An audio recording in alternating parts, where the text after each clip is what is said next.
തേന്മാവൻ കുമ്പത്തെന്ന സിനിമയിൽ ലേലുവല്ലു ലേലുവല്ലു ലേലുവല്ലു എന്ന് പറയുന്നത് കേട്ടിട്ടില്ലേ? നമ്മൾ നാടൻ ഭാഷയിൽ പറഞ്ഞാൽ ഏത്തമിടുന്നത്. ലോകത്തെവിടെങ്കിലും അമേരിക്കൻ പ്രധാനമന്ത്രി ഏത്തമിടുന്നത് കണ്ടിട്ടുണ്ടോ? 2 ഗജ ഫ്രോഡുകൾ ചേർന്ന്, 2 വാർ ക്രിമിനൽസുകൾ ചേർന്ന് ലോകത്തൊരു യുദ്ധമുണ്ടാക്കി വെച്ചിട്ട് ഇപ്പോൾ ഏത്തമിടുന്നുണ്ട്. ഇസ്രയേൽ ഒരു വികാരത്തിൽ ചെയ്തു പോയതാണ്. ഇനി ആക്രമിക്കില്ല. ഇറാനോട് ട്രംപ്. ഇറാനോടും ലോക സമൂഹത്തോടും പറയുകയാണ്, ഞങ്ങളുടെ അറിവില്ലാതൊരു വികാരത്തിൽ ഇസ്രയേൽ പ്രവർത്തിച്ചു പോയതാണ്. ഇനി മേലാൽ ഗ്യാസ് ഫീൽഡിൽ തൊടില്ല. ഏത്തമിടുന്നു ട്രംപ്. നാണം കെട്ടവൻ. ലോകത്തിത്രയും ഈ പറഞ്ഞ യുദ്ധമെന്ന പേരിൽ മനുഷ്യനെ കൊടുംക്രൂരതയിലേക്ക് തള്ളിവിടുന്ന യാതൊരു കാരണവുമില്ലാത്ത ഇതുപോലത്തെ ഒരു യുദ്ധവെറിയനുണ്ടോ? ലോക തീവ്രവാദിയുണ്ടോ? വേറെ ഏതെങ്കിലും ഒരു പേരുകാരാണെങ്കിൽ അതിനെ വേണമെങ്കിൽ വിശുദ്ധ റംസാൻ മാസവുമൊക്കെയായി ബന്ധപ്പെടുത്തി എന്തെല്ലാം തരത്തിലുള്ള ജിഹാദി വാർത്തകളുമായി വിശകലന വിദഗ്ധർ ഇനി നാട്ടിൽ വരെ കുലുങ്ങി ചിരിച്ചിരുന്ന് വിശകലനം നടത്തുമായിരുന്നു.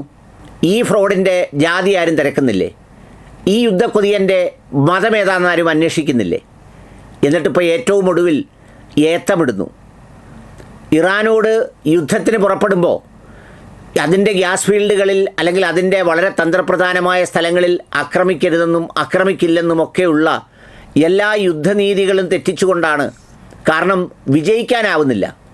വിജയിക്കാനാകുന്നില്ലെന്ന് പറഞ്ഞാൽ ഒരുമാതിരി സെപ്റ്റിക് ടാങ്കിൽ വീണ അവസ്ഥയിലെത്തി നെതന്യാഹുവും ഈ ട്രംപും. കരയിലേക്ക് കയറാൻ പറ്റുന്നില്ല. പിടിക്കുന്ന സ്ഥലങ്ങളൊക്കെ അടർന്നടർന്ന് വീണ്ടും അകത്തേക്ക് വീഴുന്നു. ആകെ കഴിഞ്ഞത് 2-3 പേരെ ചതിയന്മാരെ വിട്ട് കൊല്ലാൻ കഴിഞ്ഞു എന്നുള്ളതാണ്. വേറൊന്നും നടക്കുന്നില്ലെന്ന് മാത്രമല്ല, അടിയോടടി ഇഷ്ടം പോലെ കിട്ടുന്നു. AI ചിത്രങ്ങൾ വെച്ചാണ് ചായ കുടിക്കുന്നതും ചിരിക്കുന്നതും ഉണ്ടാക്കുന്നതുമൊക്കെ സ്ക്രീനിൽ കാണിക്കുന്നത്.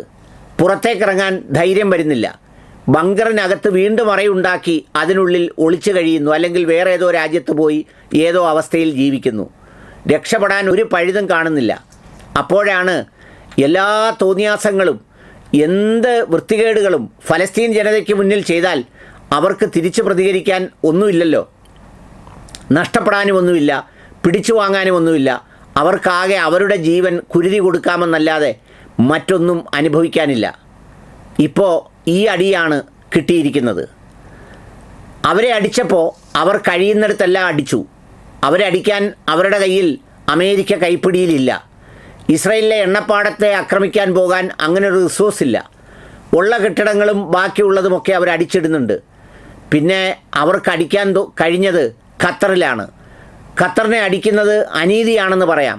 പക്ഷേ അടിച്ചാൽ എവിടെയാണോ വേദനിക്കുന്നത് അവർക്കിട്ടടിക്കാനാണ് ഇറാൻ തീരുമാനിച്ചത്. അപ്പോഴേക്കാണ് മിഡിൽ ഈസ്റ്റിൽ എല്ലാവരും ഒരുമിച്ചിളകിയത്. ഫലസ്തീനിൽ ആളുകളെ കൂട്ടത്തോടെ കൊന്നു തള്ളുമ്പോൾ എല്ലാവരും കൂടി പിരിഞ്ഞ് കാപ്പി കുടിച്ചങ്ങ് യാത്ര പറയുകയായിരുന്നു. ഇപ്പോൾ ഇതുണ്ടാക്കുന്ന പ്രതിസന്ധി എത്രത്തോളം വലുതാണ്? UAEയിൽ അവിടുത്തെ ഗ്യാസ് ഉൽപ്പാദനം നിർത്തി, മറ്റ് പല സ്ഥലങ്ങളിലും നിർത്തി. ലോകം മുഴുവൻ നശിപ്പിക്കുന്നു ഈ 2 ഭീകരവാദികൾ ചേർന്ന്. ഇവൻ്റെ ഒന്നും ജാതിയും മതവും ആരും അന്വേഷിക്കുന്നില്ല. ഇവൻ്റെ വിശ്വാസങ്ങളുമായി അതാരും ഒന്നിനെയും കൂട്ടിക്കെട്ടുന്നില്ല. യുദ്ധമരുതെന്ന് ഉറക്കെ പറയാൻ പോലും നമ്മുടെ രാജ്യത്തിന് പോലും കഴിയുന്നില്ല. പിന്നെയും അതിനോട് പ്രതികരിച്ചത് യൂറോപ്യൻ രാജ്യങ്ങളാണ് അന്തസ്സോടുകൂടി. നാറ്റോയിലുള്ളവരെല്ലാം ഈ ട്രംപിൻ്റെ നാറ്റം കൊണ്ട് അവിടേക്കാരും പോകുന്നില്ല.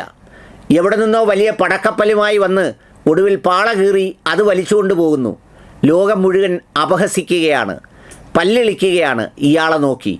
യഥാർത്ഥത്തിൽ ഇത് ആ നിരപരാധികളായ ഫലസ്തീനികളെ കൊന്നതിൻ്റെ തിരിച്ചടിയാണ്, തികച്ചും തിരിച്ചടിയാണ്. അത് കണ്ടു നിന്നവർക്കും അടി കിട്ടുന്നെന്ന് മാത്രമേ ഉള്ളൂ. നിശബ്ദമായി നിന്നാൽ തങ്ങളെല്ലാം ഭദ്രമായിരിക്കുമെന്ന് വിചാരിച്ചവൻ്റെ എല്ലാം ആമാട കീറുന്നത് പോലെ അടിച്ചു കയറുന്ന വലിയ പ്രതിസന്ധിയാണ് ലോകത്ത് സൃഷ്ടിക്കപ്പെട്ടുകൊണ്ടിരിക്കുന്നത്. കാരണക്കാർ 2 പേർ മാത്രമാണ്. 2 പേർ. കഴിഞ്ഞ കുറേ കാലങ്ങളായി ഈ ലോകത്ത് മുഴുവൻ ഭീകരതയും സൃഷ്ടിക്കുന്നത് ഇവരാണ്. ഇവരെക്കുറിച്ച് പറയാൻ, ഇവരുടെ മതവും ജാതിയും അന്വേഷിക്കാൻ ലോകത്ത് ആരുമില്ല. ഇങ്ങ് താഴെയുള്ള യൂട്യൂബർമാർ മുതൽ എല്ലാവരും വായടച്ച് പൂട്ടിയിരിക്കുകയാണ്.